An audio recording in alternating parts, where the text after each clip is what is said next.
আসসালামু আলাইকুম। কেমন আছেন আপনারা সবাই? আশা করছি সবাই অনেক অনেক ভালো আছেন। আজকে আপনাদের জন্য নিয়ে চলে এসেছি শুটকি প্রেমীদের জন্য দারুণ মজার একটি শুটকি রেসিপি। এইভাবে একবার তৈরি করে খেয়ে দেখবেন, এর স্বাদ মুখে লেগে থাকবে। কথা না বাড়িয়ে চলুন এবার দেখে নিই কীভাবে এই রেসিপিটি তৈরি করলাম। প্রথমে কয়েকটি বেগুন দেখতেই পাচ্ছেন আমি কিভাবে কেটে নিয়েছি। এরপর দুইটা চেপা শুটকি নিয়েছি। চেপা শুটকিগুলোর মাথা ফেলে দিয়ে সুন্দরভাবে পরিষ্কার করে ধুয়ে নিয়েছি। এরপর চুলায় একটি কড়াই বসিয়ে দিয়ে দিয়েছি পরিমাণ মতো সয়াবিন তেল। এরপর দিয়ে দিয়েছি বেশ কিছু পরিমাণে পেঁয়াজের কুচি। পেঁয়াজের কুচিটা কিছুক্ষণ ভেজে নিব।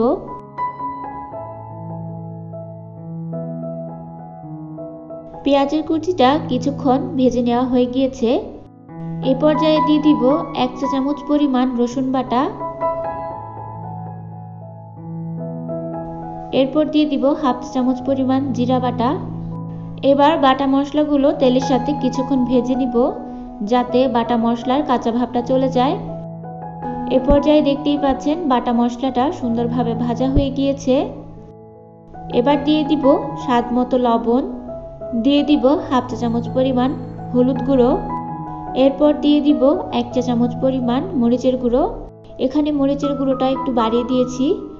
এরপর দিয়ে দিব সামান্য পরিমাণে পানি দিয়ে ভালোভাবে সবগুলো উপকরণ নেড়েচেড়ে এ পর্যায়ে দিয়ে দিব ধুয়ে রাখা চাপা শুটকিগুলো।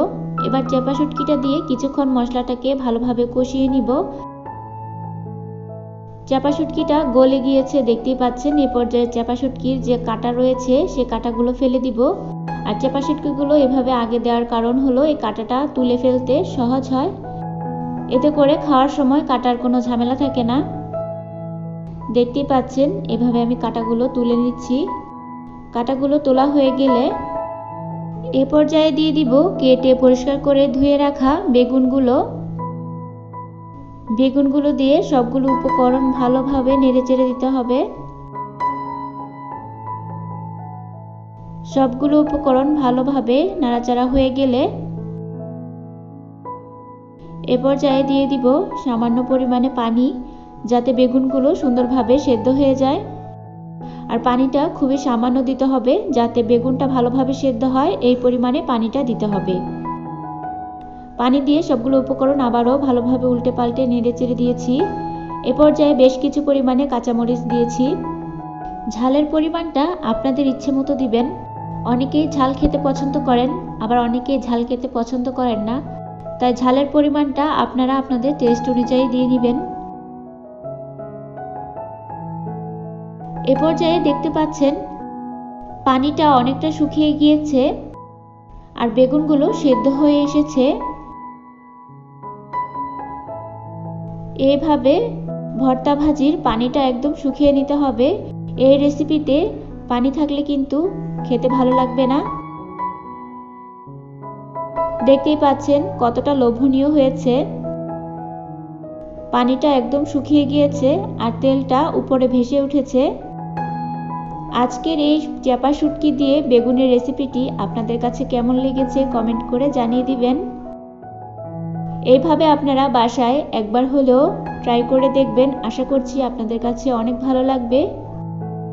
আজকের এই রেসিপিটি আপনাদের কাছে যদি একটুও ভালো লেগে থাকে আমার চ্যানেলটি সাবস্ক্রাইব করে দিয়ে আমার পাশেই থাকবেন। লাইক কমেন্ট শেয়ার করে দিবেন। দেখতেই পাচ্ছেন চাপা শুটকি দিয়ে বেগুনের এই রেসিপিটি দেখতে কতটা লোভনীয় হয়েছে, খেতেও অনেক টেস্ট হয়েছিল। আপনারা বাসায় একবার হলেও ট্রাই করে দেখবেন। গরম ভাতের সাথে এই রেসিপি তো তুলনাই হয় না। আজকের মতো আল্লাহ হাফেজ। দেখা হয়ে যাবে আবারও নতুন কোনো রেসিপি নিয়ে। সে পর্যন্ত আপনারা সবাই ভালো থাকবেন, সুস্থ থাকবেন। ভিডিওটি দেখার জন্য আপনাদের সবাইকে অসংখ্য ধন্যবাদ।